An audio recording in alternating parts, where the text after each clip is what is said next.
As a driven dentist, you see the world differently. Where some see scarcity, you see abundance.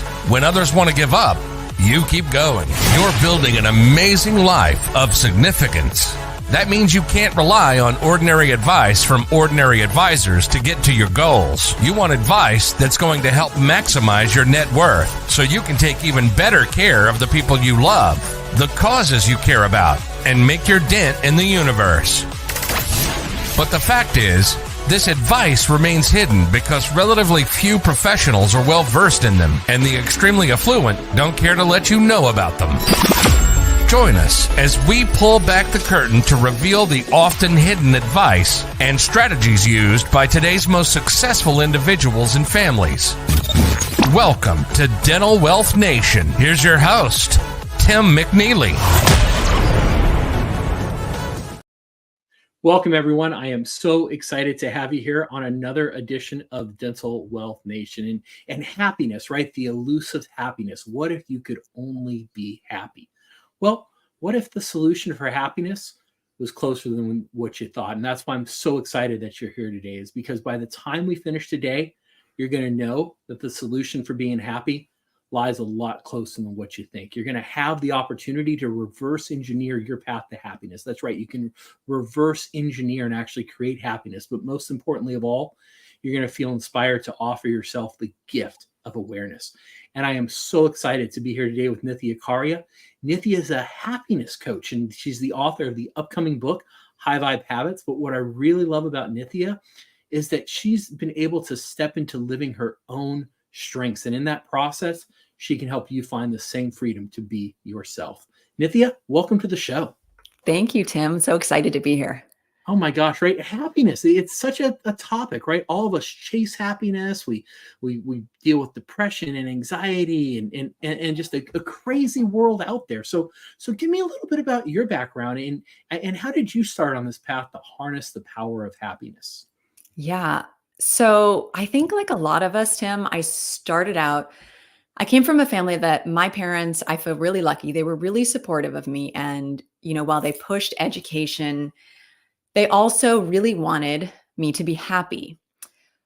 But what I didn't realize at the time is nobody told me, how to do that, or that I got to actually prioritize this. And so I made the assumption, based on just a lot of social conditioning, really, that happiness is just something that comes after I'm going to check off certain boxes. And so I did all the things, right? I was a really great box checker. I got great grades. I made everybody happy. Went to a good school, got a great education. I was, had a great job. I married a wonderful man. I had 2 healthy kids, right? I had this list, and it was, what I like to call like 2-dimensional success on a resume. I mean, my life looked really amazing and exciting. It just, in 3D though, in real life, it didn't feel that way. All of the things that I loved were essentially feeling like they were just sucking the life out of me. Like it was all to-dos and, oh my gosh, like I love my kids, but like looking at them was like, well, they got to eat, they got to sleep, they got to bath, they got to, go to school and then run this stuff. And I got to have, good marriages have date nights, and we got to plan this, and people go on vacation. And, it was just a list, a never ending list. And every time I looked around, it was just, I was a victim of comparison culture. Oh gosh, she looks like this, or she's doing all this stuff, and this family's doing this. And, there's really a never ending list. And I got to a point, I wish I could say I didn't hit a bottom myself before, but I think there's a lot of power in just reaching a point in life, whatever you want to call it, where you realize, it's not going to hurt me to try something new at this point. I give up. Like I see that the old way just isn't working. And that's really what happened to me. My husband was hit by a car biking on his way to work. And it just gave me this opportunity to just really reflect with just stripping it all away and ask myself, how can I have all of this stuff that I love and not get to enjoy it? I'm a really generally positive, uplifting person. I feel really grateful for the things that I have. And yet I just wasn't able to really receive from them. And the journey that I took, the certifications and the trainings and the coachings, all the things that I've done since have really helped me to distill this idea that, achievement and the driving, the doing, the pouring into something, the giving, that is a skill set. But happiness, feeling good, is actually about receiving, and that's actually a completely different skill set. Hmm. And we make the assumption, just like I was saying, from when I was a kid, that if I just keep doing all the achieving and the doing and getting all the stuff, making it look a certain way, that I'm supposed to be happy in the end because I have it all.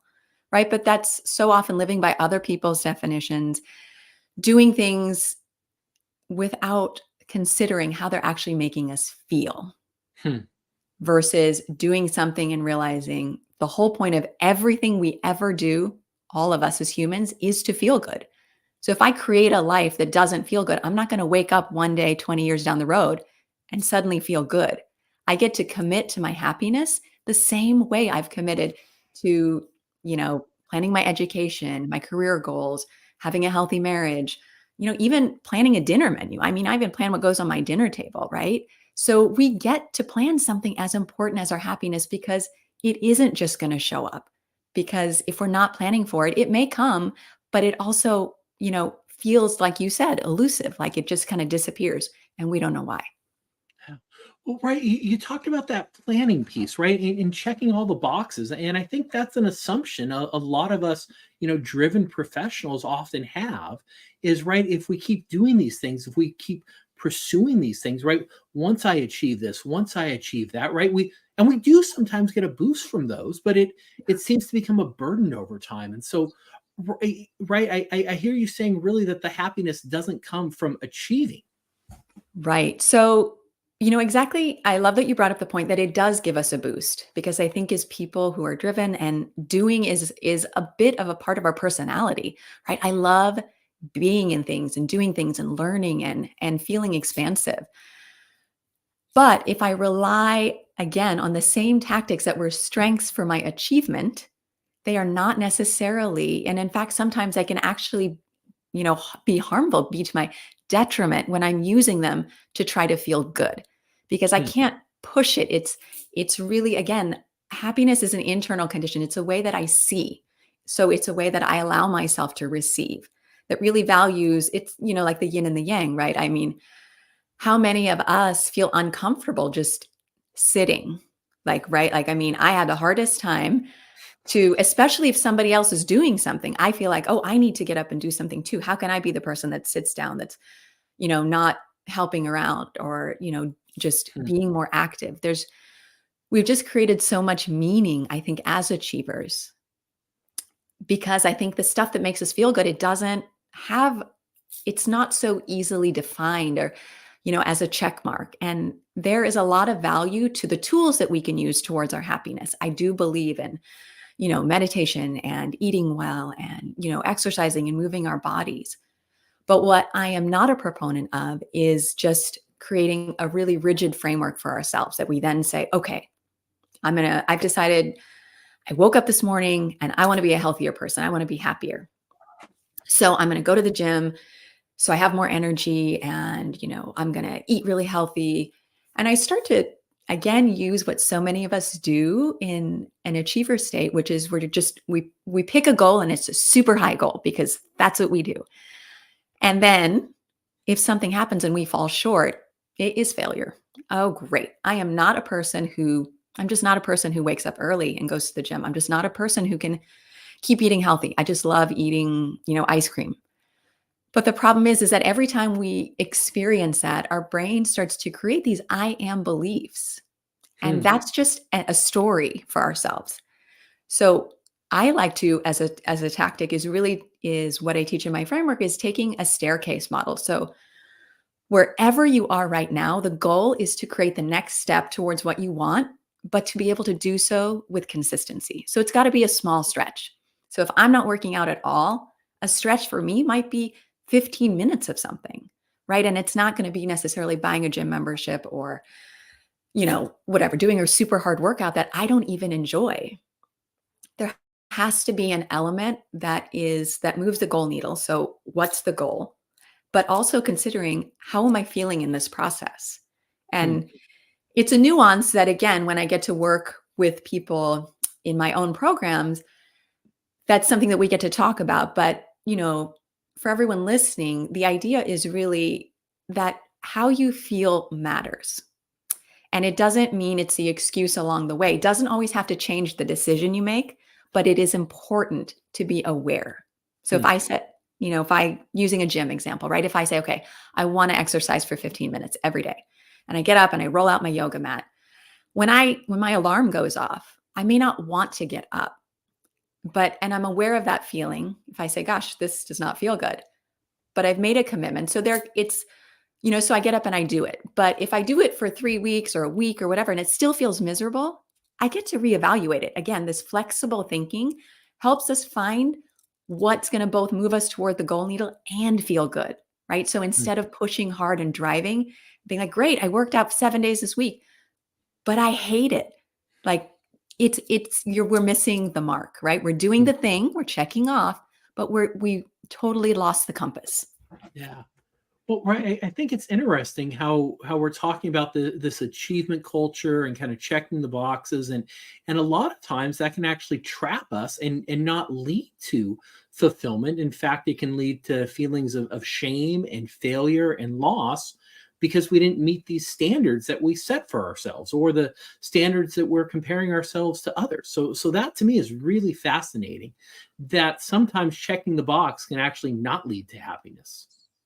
Yeah, it's so true. It's that what is it? It's I'm forgetting the name now, but yes, it even has a term, right? This uh it's a prophecy, but we feel like we failed because we're too far in, and so we can't go back. We say, okay, well, too bad. I'm in a career I don't like, I'm in a job I don't like, I'm in a whatever, a marriage I don't like, I'm in a workout routine I don't like, but I've already been doing it for so long. So it's a sunk cost fallacy. There it is. All Um, right, perfect. Yeah. and so we feel like we've created this momentum, but again, that's part of this really rigid thinking that I that all the work is done when I set the goal and then I set the course and then it's on autopilot. But the truth is that having needs doesn't make us weak or imperfect. It makes us human. And we have needs. And so if we're not meeting them, we're not able to experience this feel good state. And I do want to mention, right, when I use the word happy, for me in my work, I know there are a lot of definitions, official definitions, and each of us has a very personal relationship with this idea of happiness. But for me in my work, what I really teach it as an empowering state where I feel in control of my own emotions, right? I'm choosing the experience that I want and I'm feeling in control of myself. A lot of, self mastery, emotional regulation. Hmm. So the other thing you mentioned that I thought was really fascinating was you were talking about, right, just the that happiness comes from receiving, not necessarily from achieving. And so talk to me a little bit about that because I know I struggle with sitting still. I know I struggle with, just being because I feel like I want to be doing. And so talk to me a little bit about that receiving piece. Yes. And, all of the doing, all of that achieving, we do get to receive from it. Right. And this is the piece when I say that everything that we're doing has the purpose, the singular end goal of making us feel good. Okay. Getting a college degree, having a great job, making a certain amount of money, living in a certain address. All of those things are making me feel maybe safe, secure, loved, connected, abundant, whatever it is. But all of those make me feel good. And so when we realize that there's a singular state, all of the work that we're pouring in, we can start to have this new lens that allows us to say, okay, all of this achieving does let me feel good. That's great. But that's just a piece of it, right? What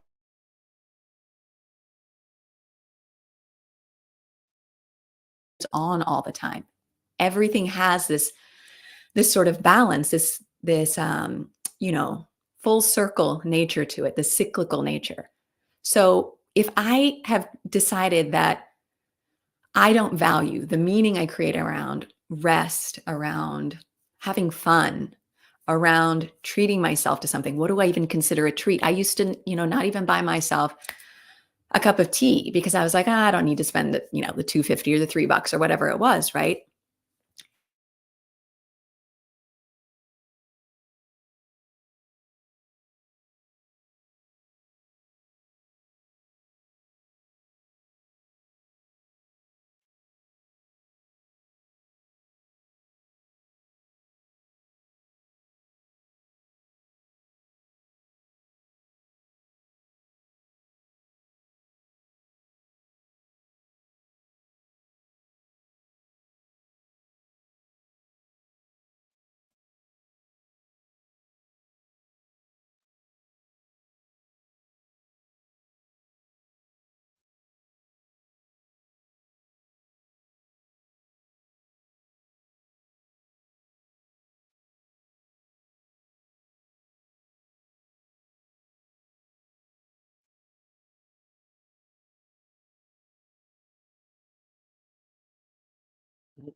Hey, we lost Nithya there, so I'm sure she will be back on in a moment. But we are here talking about the power of happiness. And we are just talking about the importance of receiving instead of achieving. We've been talking about just, being human beings and not human doings. And it looks like we've got a little connection issue. So waiting for Nithya to jump back on here. I will text her. We will come back to the show quickly. So hang tight, everyone.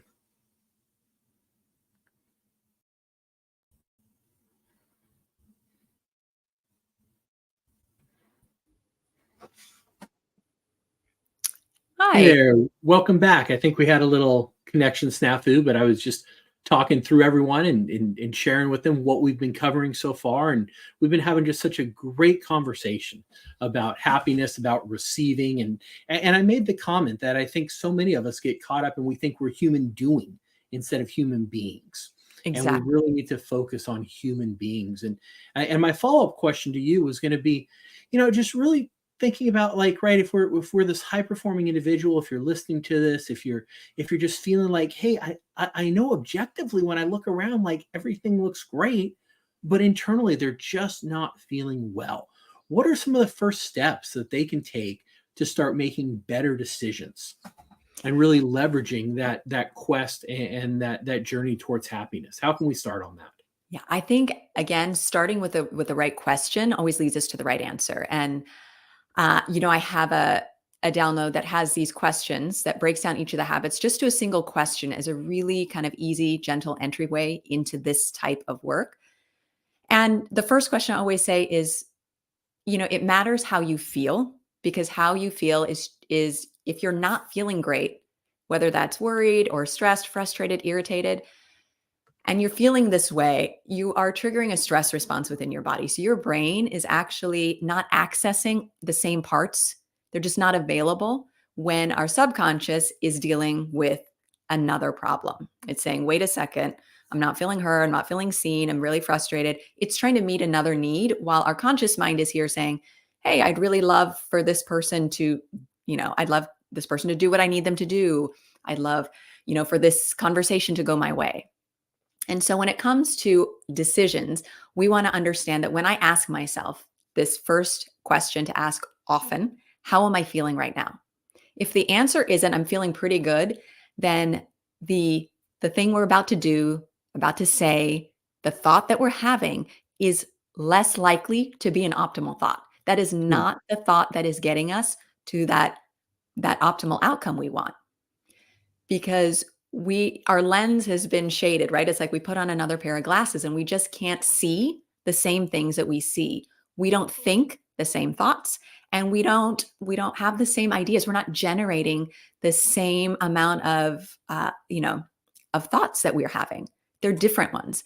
And so we want to recognize that if I'm not feeling good, I need to address that before I really want to address whatever issue is in front of me. And that could be taking a deep breath, but just addressing how I feel so that even if I have to deal with something right in front of me, that awareness starts to shift my mindset. Hmm. So, right, you talk about, like, doing this inventory of how do you feel, and I guess my question is, right, how should we feel? And even pressing on that some, I know sometimes we may even lack the vocabulary to even describe how we feel. So how do we even assess that? And Yes. because I know some days I wake up and I feel like I don't want to get out of bed, but I do anyway. And so how do we kind of assess those feelings and even develop the language to understand what we're feeling? That's such a good point, Tim. You're right. And we don't, this is why I say my work is really a combination between science and intuition. I mean this, not in a spiritual sense. It is literally that our mind and body are connected. And we don't necessarily have to have a word to describe how we feel. Happy is just, it's a really simple word that I like to use that really is an umbrella term for this feeling good, right? We know when we feel good, even if I can't say, am I on the mark of, am I excited? Am I just pleasant? Am I peaceful? I don't need the nuance of the word itself is irrelevant. What's more important is that I can tune in, right? When I ask myself, I close my eyes, how do I feel right now? And I just did a body scan and said, oh, okay, I can feel that my shoulders are kind of up. Hmm.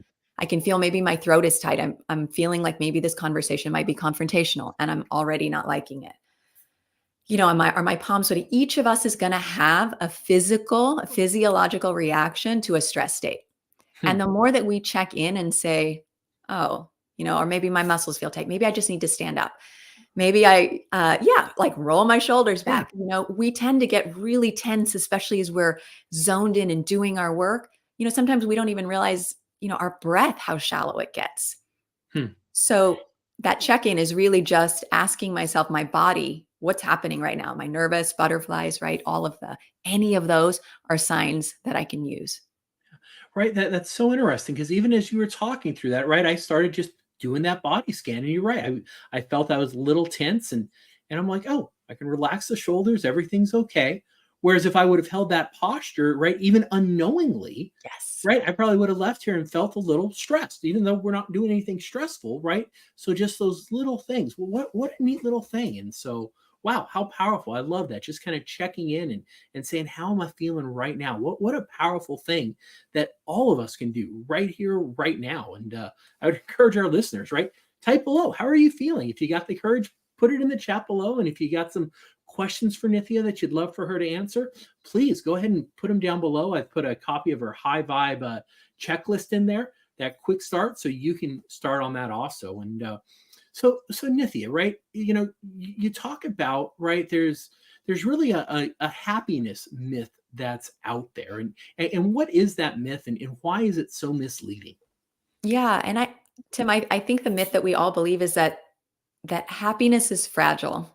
Hmm. And we believe this because we make the assumption that it's in someone else's hands, right? It's in the degree someone hands me, it's in the paycheck I get, it's in, the address that I have, the car that I drive. It's always we're waiting for someone else to hand it to us in some way, shape, or form, right? Maybe it's in the admiration that someone shows me. And it's really the truth is that we get to receive from all of those things. Absolutely. But we can't maintain this state if we don't offer it to ourselves. If Hmm. we don't start disconnecting our work from our worth, right? And understanding that as an individual, right? This is one of those components that lets me value rest, value a piece that can't be validated in a way by somebody else. Because what matters to me is to my health and my happiness very rarely matters to somebody else in the same way. So we don't have people lining up being like, oh yes, you should take 5 minutes to yourself for sure. Right. We have people lining up for the way that we can support them. Right. What am I doing for them? And so we get to start to give ourselves a permission. And we do this again by just checking in, asking ourselves that one question, how do I feel right now? It starts to send us the message that I matter, right? How I feel matters because I'm a piece. I can't go on serving everybody else and being a supportive piece in other people's lives if I'm over here breaking down in the end. Hmm. Yeah, I talk about that in my book, Dental Wealth Nation. I'm sure you bring this up in High Vibe Habits also, but right, we really have to act with enlightened self-interest, and we have to take care of ourselves first. It's like being on the plane, And if the plane loses oxygen, we have to put the oxygen mask on ourselves first, not because we're unkind and uncaring, but if we don't put the oxygen mask on ourselves, we're going to be useless to everyone else around us. And so we really have to look out for ourselves first and to serve others well. And so talk to me a little bit about high vibe habits, the genesis of the book, and really what led you to write this. Yeah, it was really a way to get my framework out there because I think planting the seed has been a really important part of my work because the people that I work with, we are driven, but my goal is really to show a different way. How can we be driven without driving ourselves into the ground? Right? How do we really get that lift off so that we actually get to enjoy all of the amazing things that we have brought into our life, all of those strengths that we have, been utilizing and using to create and create and create. But instead of it being a mountain that we're underneath, that we're carrying all of this weight and stress on our shoulders over, that it really gets to be something that we're the mountain, we're on the top of it. And we get this really beautiful perspective of what we've created. It's like a champagne tower. When I fill it at the top, right, and I fill my cup, it overflows to everybody else. And that was really, what I wanted to share, because this transformation in my own life is something that I experience the benefits of every day. And it's not something that I would have believed was possible for me in my 20s. I didn't believe in it. I was in a different place. And I tried. I was like, nope, this has got to be the way, because this is what I saw around me. So I really want to inspire and encourage everybody out there who's naturally driven to understand that there's nothing wrong with you or where you are. It's just you get an opportunity to really practice and flex and strengthen a different set of muscles. And it's going to allow you to, again, harness the power of your strengths and keep showing up as you in the way that you're good at, which is as you. And also to give people the permission to, understand that happiness, it doesn't mean I'm always smiling. Feeling good isn't, this constant line. It's just this kind of undulating wave, right? That is our life. And it's just the opportunity that we get to keep rising ourselves up, and we can take that burden off other people, the relationships in our lives, when we realize we can offer it to ourselves, and everyone in our life then just gets to be a part of this, but we're not codependent on other people for our happiness. Right. You can go through the storms, and the storms will still be awful. They'll still be stressful, but you can certainly handle them with a lot more grace and poise and joy through the storms if you are doing these things. And that allows you to be an even better service to those around you. And so, I know in your coaching circles and in your workshops that you lead, you come across people who are really struggling with this. And what are some common challenges that you really see people face when they're trying to adopt these high vibe habits? Yeah, it's really first overcoming, I would say, a lot of those I am beliefs. People come in just believing that they are fixed in many ways, and forgetting that, they're great in this, this part of their life, and maybe in this part of their life, but in this one, they see themselves as, not as the solution, really, as I'm lacking, or maybe even it shows up as, my partner is lacking, or my coworker is lacking, or, everything would be better if something else was different. And what I like to say is this is very much like a chess game. And when we start showing up differently, when we see ourselves differently, when we start responding differently, we change the game for everybody else in our lives, for everything else in our lives. Because when we make a different move, everybody else has a different move to make too. They've got new options. And so a lot of times when we feel stuck, especially in relationships or, in work environments where we're working with the same people, we just feel like, well, there's nothing I'm going to be able to do about it. And so we fight fires in a different way. But I like to talk about my work as really being proactive about, how do I approach this? How can I see this in a different way? And as soon as we start to see things differently, we see different options. There's actually more possible than what you're probably seeing right now. Okay. So it really sounds like, right, the work starts with helping people overcome these I am statements, right? The current beliefs that they have. And I guess that even ties back to part of what you were saying earlier, with just like doing this check-in with yourself. And I know this is a trap I find myself stuck in sometimes, is I'll do that check-in and I'll be like, well, how am I doing? I'm like, well, I'm actually kind of miserable. And then I wonder if that doesn't become, my attempt to be, authentic and be honest with myself doesn't almost lead to a self-fulfilling prophecy of all of a sudden, well, I'm miserable because I said I'm miserable, but I'm just trying to be honest and authentic with myself. And so how do we kind of sort through that? How do we Yes. be authentic, but yet still push forward? So a big piece of my book also is what I call my 5 habits of clarity, control, confidence, curiosity, and creativity. Hmm. They are what I call constructive strategy. And so what many of us are used to experiencing are really distractive thoughts. And so comparison, judgment, guilt, they again were our eyes off the goal then. And we are over here looking at something else. And judgment is one of those. So you used words like, with the assumption, right, that if I'm not feeling good, that must be a bad thing. Versus when I can use curiosity to reflect on how I'm feeling, Hmm. then I say, oh, I'm not feeling great right now. I wonder why that is. Or what would feel good right now? Maybe I know. Maybe like you did earlier, right? You roll your shoulders. You intuitively have some understanding of how to get yourself to a better place. And when you go up that one rung, you see the next rung, right? We start to see, oh, okay. So, number one is again, like I said, not judging. It's not about not feeling poorly ever. It's really about asking the right questions to always really build myself up. There's no need for me to cut myself down. I don't learn better that way. I scare myself, right? And that can often be a great motivator for us. Oh my gosh, what if I fail? I don't want to fail, so I better do great. That is one way of approaching achievement or life in general. But it feels so much better to say, okay, to start to redefine some of these terms for us. And that's that curiosity and the clarity, and all of the C's really work together to keep us on an upward spiral around this, because we do get to have the feelings, but we always get to know that there's something I can do. So when you check in, the next piece is control. What do I get to do about it? Because I get to do Hmm. something about it. Very powerful, very, very powerful. And so, right, we're talking about happiness here. We're talking about really, controlling it and harnessing the power of happiness. And so, we can start putting these habits in place, and we certainly may feel more joy, we may feel more happiness. But are there some other impacts that we might find in our task and our goals and achievements if we stop focusing less on doing and more on being?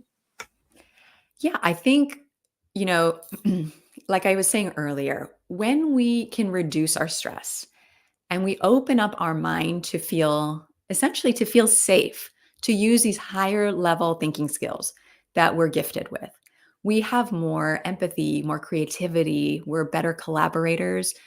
We're seeing the world as possibility versus, engaging with people or things in a way that is rigid and says, well, you've always shown up that way. I guess I know you're going to respond this way. So I'm not even going to try. Right.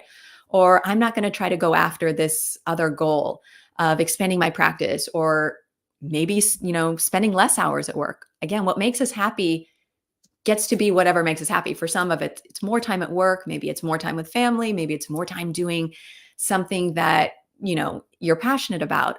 It's not about what you want. It's the fact that you get to offer yourself the thing. Hmm. And when we start to experience more, just feeling good more often, more becomes possible because our energy levels rise. What we're seeing around us is possible. Just the way that we engage with people starts to change. Again, it has this very expansive effect, because if I'm safe and I feel good, I have nothing to do with my energy and my Hmm. resources other than to start pouring them into other people, which is what I wake up every morning wanting to do anyway as an achiever. Hmm. And this way is really like what I say, it's like it's like plugging it in. You become your own renewable energy source when you show up this way. So again, I couldn't possibly say, because possibility is just everywhere when you start to show up this way, because you feel it, you live it, you see it, and you create it. Yeah.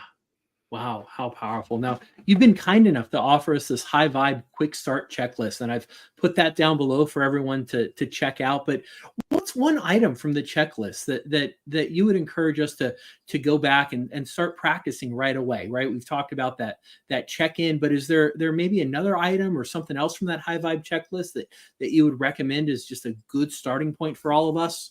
Yeah, I think, the follow-up to that, like you said, you check in, but then you didn't do anything about it. So the second question is really, what do I get to do?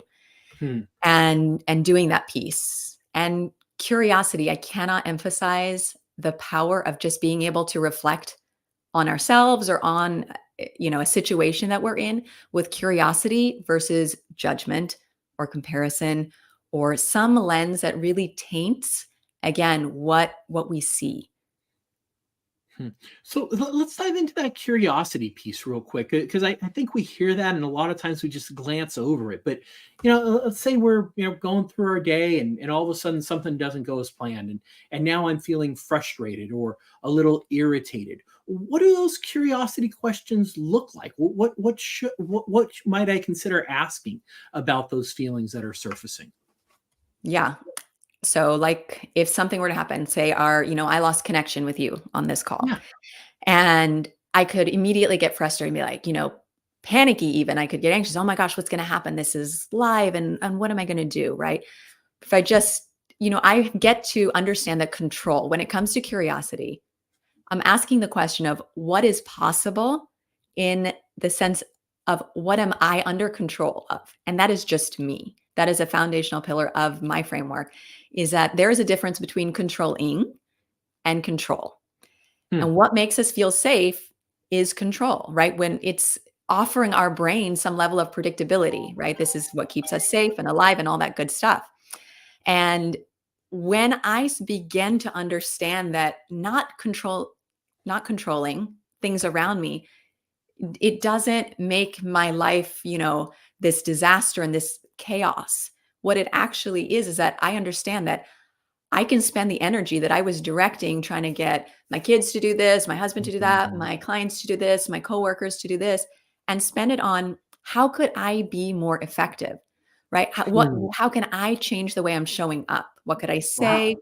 What could I do that starts to change the situation? Or if somebody comes up to me, right, and it's like, I know I use the kind of roller coaster model, but I really think when things happen to us, it feels much more like a semi truck sometimes that hits us and we're like, whoa, where did that come from? Right. You walked in the door and now you're stressed and you're screaming. And again, those used to be things that I reflected on as something about me. But very often when I use curiosity, especially in relationships, whether they're professional or personal, and I get someone says something or reacts a certain way, I first get curious of like, oh, I can ask myself, is there a different way I could have said that? But also, I'm wondering, right? I'm using my empathy skills to understand, where are they right now? Because my goal is still to be an effective communicator. But when I understand, how I need to show up, maybe how I need to Hmm. circumvent something, go around something, I can be more effective in getting that information across without making someone defensive because then they're not listening anymore, without Wow. being aggressive, right? Again, we're shutting them down. So much of our communication just enhances when I take the personal nature out of life in a way. And I don't mean to say that, we don't get to enjoy and all these feelings and things, but really the framework allows us to create as much as we can an objective nature to how we're seeing, thinking, and then delivering, right? What decisions are we making? How are we communicating with people? It's really quite a powerful shift. And again, with nothing changing in your life except what, you. Yeah.